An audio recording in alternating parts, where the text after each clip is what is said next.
So then we look at kind of reviewing performance after the rush is over. I try and do a deep dive with everybody on my team, a very deep dive into like everything. How are you feeling? You know, how did you feel things went? I try and pick, you know, one really great ticket to open on or a really great transcript to open on so that everything gets started off on a very positive note. And then I kind of move into the constructive criticism and what could have been done better. You know, you got to stress what went well. I think the time that you spend that day is everybody's working their hardest. Everybody's inevitably going to make a mistake or two. So you want to make sure that you start off on that really positive high note so that you're moving forward at the beginning of the conversation. I think that helps a lot, and it kind of opens up the conversation for more reciprocation to your constructive criticism as you move in. You know, I think reviewing performance during the holiday, especially in a small company or a startup, that it's important to review while keeping in mind what was going on at the time too. You know, it's easy to kind of look back through rose-colored glasses and say, you know, you didn't handle this perfectly. You have to kind of view things from the time when things were happening. So, you know, if you have that contact that didn't exactly go really, really well, remember what was happening at that moment. It's really easy to kind of look back and say, you know, that was horrible, this didn't get handled correctly. But if you put yourself in that time span, it might change your perspective a little bit of why things were handled the way they were. So always make sure that you're kind of open to that possibility. I find that's really important when looking at past tickets, especially from really, really stressful times. So moving into my parting advice on that note, the first parting advice I have is don't panic. I actually have a lid of a crate hanging in front of our CS cubes. I also have one for our remote team that says in very large letters, don't panic. Deep breaths and remembering to smile while you're interacting with the customer helps that smile to come across in your contacts. It's cheesy but true, and you don't ever want to get discouraged at any moment during the day. Like I said, if you're looking at that giant wall of contacts, you know, don't ever look at that as you know, as something that's depressing or defeating. Look at that with confidence and move forward. Make sure to treat every customer like your first contact. That's very, very important. You know, even if you've had like 2 hours of sleep the night before and you're having a horrible, horrible day, you got to have that smile in your voice and you got to treat that customer like it's the first person you've talked to all day. It can be difficult, but you get used to it after some practice for sure. I prefer using the caffeine route. When I'm giving advice, I always say coffee, coffee, coffee. I'm a coffee person, and it helps. It definitely does. I like to divide and conquer. So I like to have my teams play to their strengths, especially when clearing out backlogged contacts. We get a lot of voicemail, we get a lot of email. And we want to make sure that, you know, the person on your team that's really great at getting people on and off the phone quickly is the person who's returning those voicemails. So play to your team's strengths. Make sure you're assigning them to the best possible areas that they can help out in. That really, really helps. Point yourself and your team. Actually, you know, it's important to work to your strengths too, and let your team fill in those gaps. It's really easy to kind of like walk in and say, I'm going to be Superman here and I'm going to take care of everything. I'm really good at email contact. I'm really good at phone contact. I can churn out email contact like nobody's business. So I love talking to my customers, but I will jump on email when it's necessary because I know I'm strong there. And your team, you know, if you're playing to their strengths, you're not going to go down at all. They're going to be there to help you out.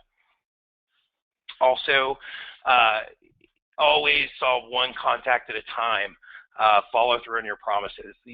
Those two are obvious, obvious things, but sometimes we forget to take tickets one ticket at a time. Make sure every contact is getting that same level of service. When you're on the phone, don't look at an email and let that distract you from the person you're talking to on the phone. Alternatively, also too, I found that while chatting, I can multitask. So I'm chatting. If I'm having, 2 or 3 chats at once and I'm waiting for responses, I'll jump into the email queue and clear out some quick macro questions. I will cherry pick the low-hanging fruit to kind of keep the contacts moving. Since the transcript of your conversation too is kind of available while you're talking, you can always go back in time, which is advantageous. That's not something you can do when you're on the phone. You can't rewind a conversation. You can always rewind that chat when you're staring at it. So you can kind of allow yourself to drift a little bit as long as you've got that transcript of what's been said in front of you. I find that's extremely helpful and also a very useful tool.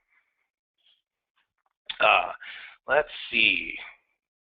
Also, too, I'm always up front in talking to the customers. That kind of goes with the one contact at a time thing. Be up front, be honest. Say, hey, we're really busy right now. We're experiencing higher than normal volumes.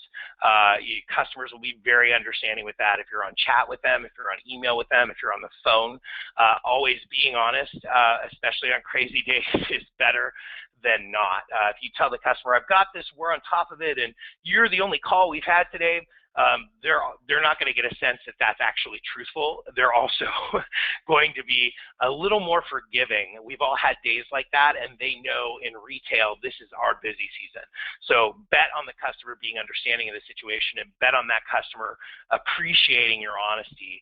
I know that even if I didn't work in customer service, or knowing what I know about customer service, if I call somewhere and they're like, wow, it's been a really hectic day, I just kind of immediately give them a little bit of an out because they're being upfront, they're being honest, and I can tell that they're trying to connect with me on a more personal level instead of kind of charging in like Superman and saying, you're the only person I've helped today.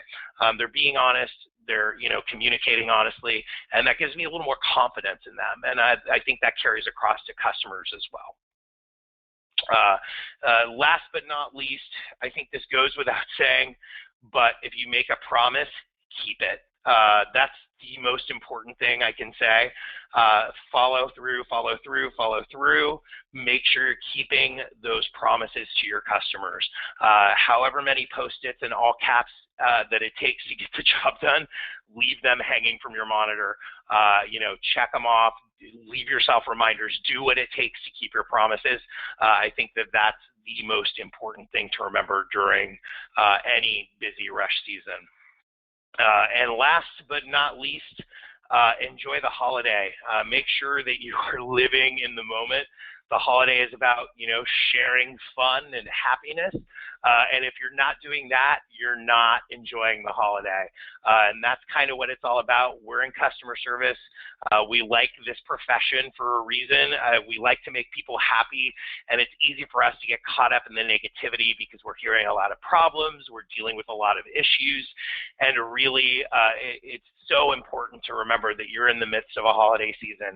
Have fun with your teammates and also share a little bit of that fun with your customers. They'll appreciate it. And I think, sharing fun and a laugh with a customer in the middle of a hectic season makes the customer not only feel like you're personally paying attention to them, but, gives you kind of a little bit more gas to make it through the day. That always helps me out. When a customer connects with me on a personal level, it gives me the juice I need to get to that next call and hopefully make that next person's day a little bit better too. So good strategy for you to remember. Just have fun. And remember, it will pass. Look forward to that slow time in January when you're sitting at your desk doing, what you usually would typically do when things are going crazy. Kind of look forward to that downtime, but also enjoy it while it's happening for sure. And that's all I've got. Hopefully my rambling presentation wasn't boring or didn't put you all to sleep or confuse you terribly. Hopefully you enjoyed what I had to say and took a little bit of helpful information away from this. So thank you. James, awesome job. I think if anybody fell asleep in the middle of that enthusiasm and energy, they need to get their pulse checked. It was great, man. Great info. Really appreciate it. We did have one question come in actually. So Jen was curious. Okay. She says, has there been a time where you and your team have gone above and beyond for a single customer? What does something like that look like at Man Crates? Oh man, so when we're interviewing, we say above and beyond every time, every customer. So we try and surprise and delight every single one of our customers, even if it's a tracking information call where it's like, this is your FedEx number, we try and turn that into a positive interaction. I think, oh gosh, I'm like drawing on like the pool of crazy customer service stories I have right now.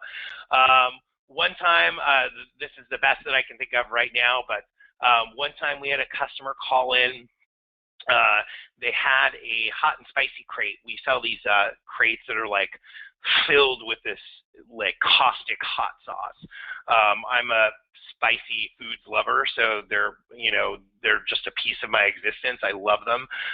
But sometimes during shipping, FedEx likes to play football with our crates, and the hot sauce explodes, literally, inside of the crate, which you can imagine is just like this horrible affair for the customer. They open it up. They're excited to get this gift, and then all of a sudden the inside of their crate is just covered with this hot lava, capsaicin-laced sauce. So it's caustic. It makes their eyes burn. They probably touch it. Usually in the course of touching it, they touch their face. Their face lights on fire. There's liquid dripping. It gets chaotic when one of those is broken. So we had a customer got one of those on a freshly installed white carpet. And I remember taking the call, and she was like, I just had my carpet installed, and I could hear the words before she said them.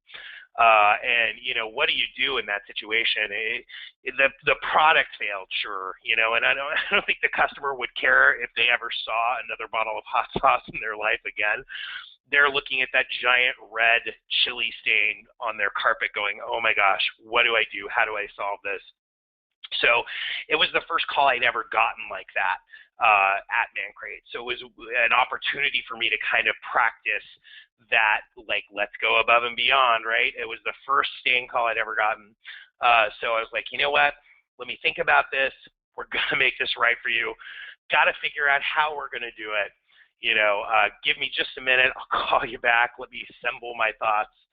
And kind of had a conversation with the CEO of the company, John, and we talked about, what our options were. And it's always about finding that like little corner that you can sneak into and expand and kind of just make the customer's eyes light up and make them go, wow, you really did something that was insane. So before I called the customer back, we ended up deciding on calling carpet cleaning places that were close to her address. So we actually used the shipping address, pulled up carpet cleaners in that area. I think it was Arizona. Found, a local carpet cleaner, and I called and like worked a little magic on him and told him where I was calling from. So I'm calling from Mancrates. We sent somebody like literally around the corner from you guys, this hot sauce crate. She just had a carpet put in, white carpet. We ruined it. There's a giant red spot on it right now. Long story short, we ended up convincing the owner of the carpet cleaning shop to go down there. We ended up sending him a crate for free. He, in turn, cleaned the customer's carpet for free. And then the customer, of course, at the end was overjoyed that we had actually taken the time to make arrangements to get a carpet cleaner to her house to get that stain out as quickly as possible. That stain was in her carpet for less than 24 hours. So that's one of the examples that I can think of going above and beyond for a customer. I think an everyday example is when we miss somebody's birthday. This is common practice, and you should totally steal this and do this for your customers. If you miss a birthday, tell the upset giver of the gift or the buyer that you would be happy to call the recipient and sing happy birthday. It doesn't really make up for the fact that you dropped the ball or FedEx dropped the ball or whoever dropped the ball, but it does break down that uncomfortable, like, you guys screwed up and there's this tense moment. Customer will always laugh and be like, oh, they're going to self-humiliate in my honor for failing my gift. It always opens the door. And then, getting a voicemail from an entire office singing you happy birthday on your birthday when your gift was late, still a pretty memorable experience. So that's kind of not so everyday story and an everyday story of above and beyond to kind of give you an idea of the gamut we run. Awesome, awesome. Thanks for sharing. Well, listen, James, we've kind Sure. of gone over on our time, there Yes. don't seem to be any other. Sorry about that.